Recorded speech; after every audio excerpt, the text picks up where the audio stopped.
can hurt you, Russia. You don't have too many of these things.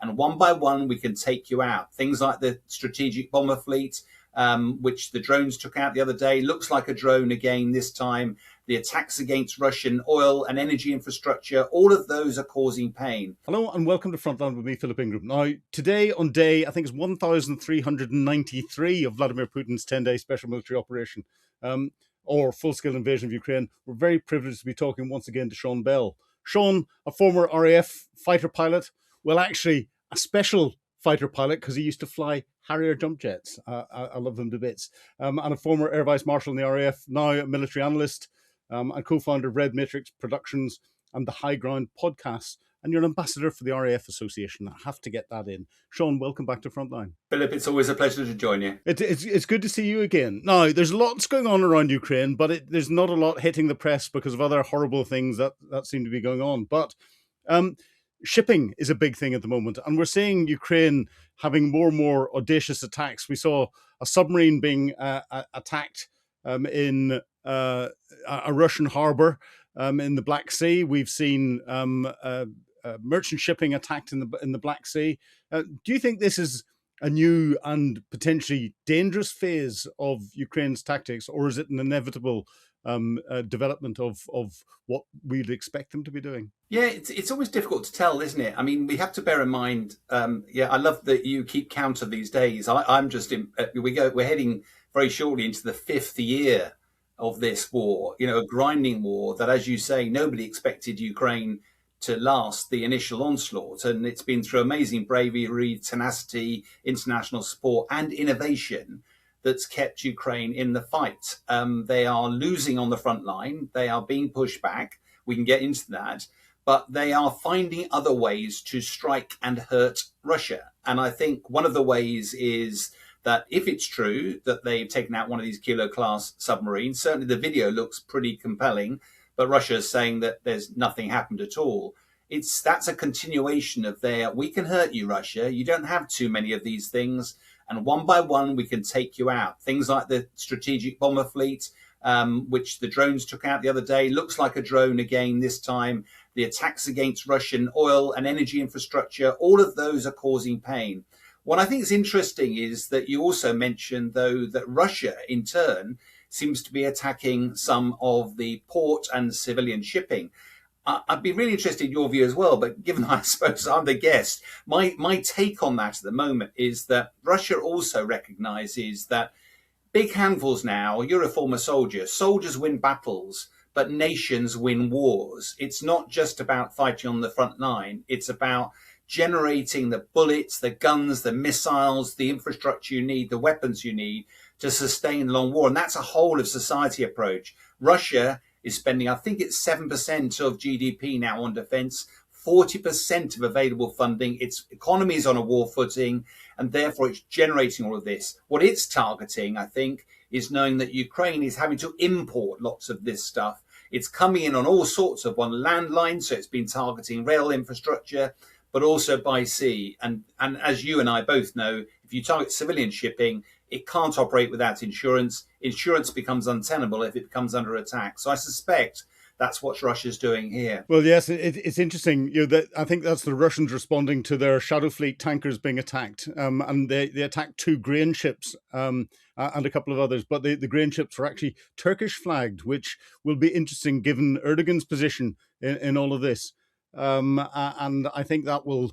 If that escalates, that's the Russians, I think, sending a message back to the Ukrainians. If you're going to attack our shipping, we're going to attack your shipping. And therefore, this tit for tat could go in a very interesting way. I think you're right. But what's fascinating is that up till now, Russia really has most of the cards. Let's use Trump's parlance. It is the bigger force. It has the more modern weaponry. It has the mass. What is interesting, though, is so it should really be dictating how this war runs. And I can only really refer back to an Air Force example, the Battle of Britain back in World War II. The Royal Air Force was on its last legs, but Hitler decided to change tack. And rather than keep focusing on wiping out the Royal Air Force, suddenly diverted the bombers to attack London. However damaging that was, by not focusing on the aim, he actually took his foot off the throat of the Royal Air Force, and of course, the rest is history. I always think it's fascinating whenever we have conjecture that maybe Putin is reacting to Zelensky. I love it because it sounds now as if Zelensky's starting to grab the initiative and forcing Putin to react, if that's true. It's interesting. You said that Ukraine was losing, and talking about the front line. And I have a slightly different view, but I think we're getting this. We're probably agreeing. It's just different language that we're using.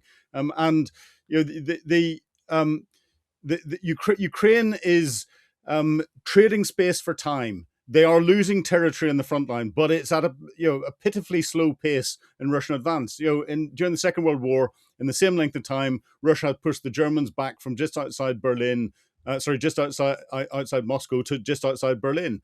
They've moved about 40 kilometers in the last 4 years at huge costs, in manpower, equipment, and everything else. And they're running out of modern equipment. Or their modern equipment, whilst the Ukrainians are gaining more and more Western equipment. And the Ukrainians are using that time to attack that wherewithal, that ability of Russia to continue to fund the war, to build its war machines and everything else in its factories, the command and control, the morale that's there, and attacking the morale of the Russian people, because the cost of living is going up, fuel is becoming increasingly difficult to get hold of. And the one thing that Putin fears most is the people becoming aware and getting concerned and rising up against him. So, Ukraine has got the initiative at the minute because they're forcing the Russians to react. And again, on the battlefield, if we look at the recent successes at Kupiansk, where only at the end of November the Russians Putin had declared that the Russians had taken Kupiansk. He would bring international journalists in to see it. He had got the general that was responsible for it and given him a big medal very publicly. And then Zelensky 2 days ago went and took a selfie in front of the big sign outside Kupiansk, and the Ukrainians have virtually captured it back again. It's interesting what's going on, and this dichotomy between tactical and operational level success is something that always keeps us interested. Yeah, no, I don't disagree, but where I am slightly cynical is that there are some in the West, certainly I keep some of my security clearances to allow me to get some briefings from some fairly informed sources. And often over the last few years, they've been presenting this as a half full. Ukraine is winning, but they're moving backwards. And you sort of go, okay, if they are able to capitalize on the time, then trading space for time, I get. But as you started off this interview, as we head towards the 5th year of this war, Ukraine is the smaller country. It's got about a quarter of the population. Having recently been out there, they are struggling for soldiers to actually replace those that are lost. And although they are losing significantly fewer, because as you know better than I, the force on the attack loses a lot more than that on the defense, particularly if you use Russian tactics.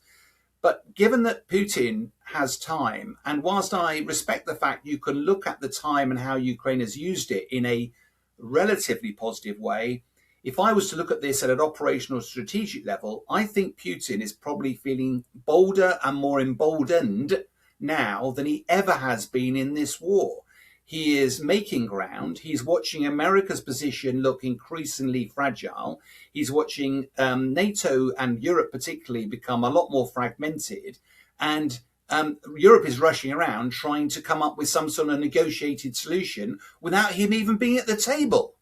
So that's what I mean by I think it's looking a bit worrying for Ukraine at the moment. And I think there's a greater burden falling on the European leaders' shoulders to try and work out what to do about it. No, I agree with you that with that completely at the strategic level. Putin is, I frequently say this, sitting behind his big oak desk in Moscow with a large glass of best Russian vodka in his best Russian crystal with a big white cat on his knee and is stroking it. Because, at the strategic level, he's calling a lot of the shots. He's got Donald Trump marching to his drumbeat. We saw that with the 28-point plan that the Russians gave to Witkoff, and Witkoff then presented it as the American peace plan. We've seen it the way he's got NATO fracturing, or that certainly the EU is fracturing in certain areas, and Putin thinks he has got more control over what's going on than I reckon he actually does, because he's been misled by his tactical commanders, as we saw with Kupiansk. And he's very confident, and that confidence comes into what's going on with Trump. And we've got the peace negotiations that are going on at the moment. And you talked about the European leaders in Berlin. What do you think is going to come out of that? Well, firstly, I'm not as positive as I think a lot of our fellow commentators are. Certainly, a lot of the news talks about we're 90% of the way there, we're nearly, and you go, well, and then in the same breath, MI6 is turning around and say there's absolutely no evidence whatsoever that Putin is remotely considering negotiating. And the other thing is, I think it's very difficult to play these things out in public. You can't play negotiations like this in public, because Zelensky knows that if he even gave a hint he'd be prepared to cede territory, Putin would take that as a free gift and come to the table. That's already part. That's not a negotiation. That's already. So the only thing that came out from it was alleged that Zelensky said that NATO wouldn't be on the table anymore. But you and I would probably violently agree that it was very unlikely NATO was ever going to be on the table.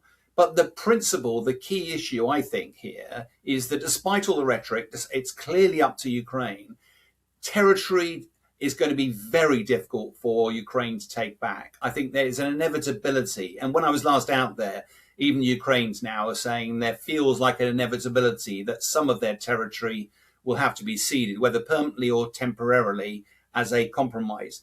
But they're not going to say that yet, because the principle, the key issue is how on earth do you create the security guarantees you need to make sure that Putin doesn't pause for 5 years and then come again? You and I both know, the history of this. Ukraine was the third largest nuclear power. It agreed to give up those nuclear weapons in return for a cast iron guarantee from America, from Russia, from the UK, signed on the Budapest Memo of 1994.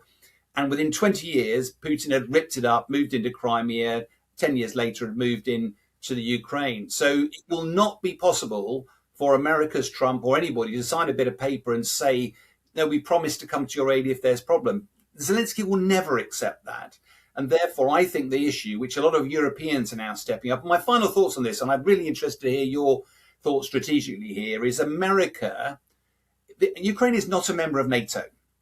So you get the sense that the president is turning around and going, Trump's saying, right, why are we involved with this? I'm going to worry about China. I'm still committed to NATO. It's on the European continent. It's a European problem. And all of a sudden, Europe's going, we don't really, and it's not the United States of Europe.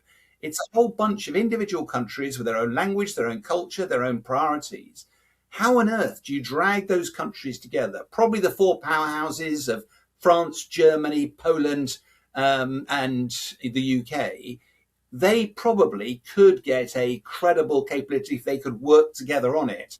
But the prevailing view, I think, is Putin will only stop when either he's achieved objectives or he's forced to stop. And I think there are a number of ways you and I could discuss about how that he could be forced to stop. And I think somebody's going to have to step up to the plate and make that happen. Yeah, well, we'll go on to that in a moment. But, I agree with you completely, because, I think Europe is still trying to work out what it should have been working out 10, 15, 20 years ago, how it gets together and provides this collective defense without that US guarantee and without all the capabilities that the US brought to the table. And that's something that's scaring people, because, it's a national requirement to get your defense budget and have your defenses the way that you want to get them configured. And we're looking at things. We get the warnings that come out of CDS, Chief of the Defence Staff, Sir Rich Knighton, yesterday in London, and he virtually echoed what the new head of MI6 said about the Russian threat and everything else. And it's quite clear that the UK is making all the right political noises about increasing our defence budget, but actually that's not turning into hard cash and capability being bought for the front line to match the perceived threat and to match the delta that there would be in the gap if the Americans withdrew. We're seeing other nations stepping up and buying kit, the Poles, the Germans, but it's the Poles and the Germans and the Scandinavian countries, of course.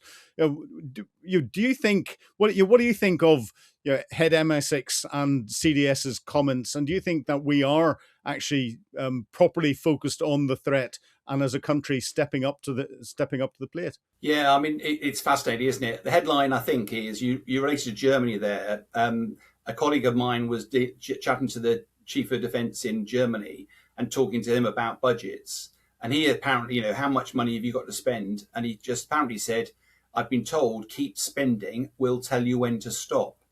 And they are rearming because they absolutely see a war coming, and they have to do something about it. I think what's fascinating, I don't know about you, but I've never seen such blunt comments from a chief of defence staff as we got from the Rusi lecture yesterday. And one could easily dismiss it as saying, okay, chief of the defence has decided to run rogue. I know Sir Rich Knighton very well. He's probably the smartest man of his generation, and he's not the man who is going to be shooting off his mouth. That was a sanctioned speech. I think the challenge at the moment, internal for the government, is we had a strategic defence review. New government comes in.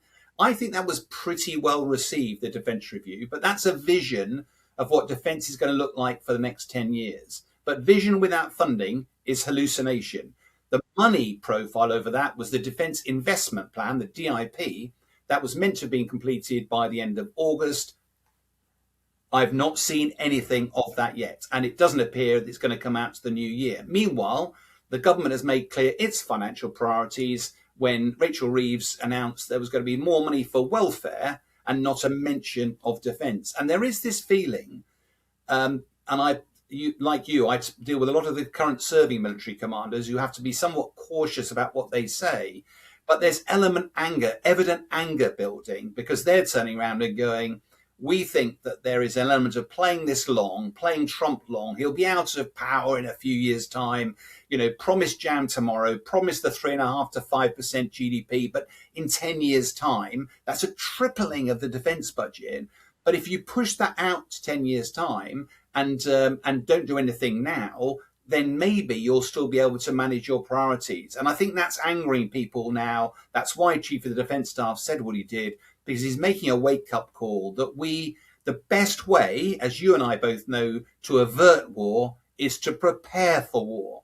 Because the more credible that you can have your military forces, the more you put a seed of doubt in your adversary that goes, I'm not sure the benefits outweigh the risks. And therefore, that is why we need to be investing in defence, to make sure that we are secure in the future. So come on, let's get back to what I said at Park. How are we going to force Putin to capitulate, to sign a peace deal, to move on and focus somewhere else? Yeah, so my own view is that there's only you can either use it by force or economically. Economic really hasn't worked that well. By force, the one tactic that does seem to work for President Zelensky is attacking Russian energy infrastructure. Russia seems to have tried to protect the stuff that's on to the west of the country, the stuff that's closest to Ukraine. But the longer the weapons longer range weapons that Ukraine gets, the more vulnerable the Russian energy infrastructure is. And the more Putin is scratching his head to try and work out how to protect it. And whilst it's a great shame, Tomahawk missiles, I think, would have been a great addition from President Trump. He could have forced President Putin's hand. That would have made life incredibly uncomfortable. Who only knows what was said in that phone call between Putin and Trump? But whatever Putin did, he dissuaded Trump from handing over those missiles. But I think it's going to be a concerted effort, A, to provide more technology to Ukraine. So we may not be able to sell them long-range missiles, but we can certainly help them build them, and quickly, and without all of the test and evaluation rubbish that we have to do in peacetime. In wartime, they just build them, fire them, see if they work.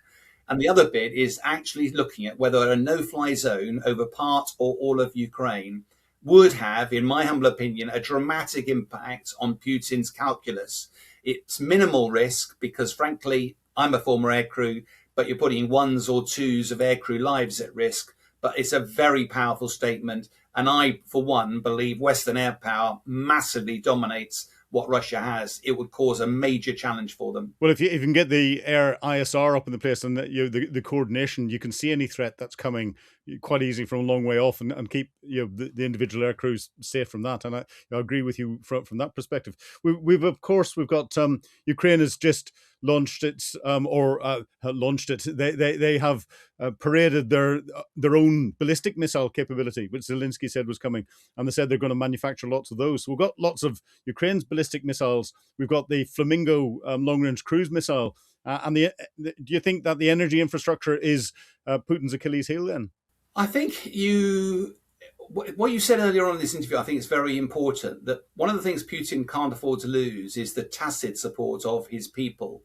And the more people start to feel the pain, the more the oligarchs, where the real power probably lies, realize that the moment they can't go on holiday with their kids to the south of France, they can't enjoy their luxury yachts, they can't enjoy. All of a sudden now, if austerity starts to bite into Russia as well as a load of people losing their loved ones there, I think Putin is well aware that support can evaporate very quickly. One of the things that funding the war is key. Funding the war seems to be coming from energy. Therefore, the more you can target that, as you said, there are shortcut falls in petrol and diesel at stations. There's less revenue coming in. Russian reserves of finances are decreasing rapidly. It is not a short-term hit. But if we are in the principle that says, Russia needs to be forced to that table, I believe things like Tomahawk missiles and have a concerted effort to provide Ukraine with long-range weapons targeting that energy infrastructure is probably a very good way of putting a lot of pressure onto President Putin. Well, Donald Trump, Marco Rubio, and Pete Hegseth, as you're listening to Times Radio Frontline, you've got the advice, you know what to do. But Sean Bell, it's been a real pleasure talking to you again on Times Radio Frontline. Always a pleasure, Philip. You've been watching Frontline with me, Philip Ingram. If you'd like access to exclusive content, please subscribe to Times Radio membership and watch us on YouTube. But you can now get us as a podcast wherever you get your podcasts from. And don't forget, you can also listen to Times Radio for the latest updates on global affairs and read about them at thetimes.com. Thank you.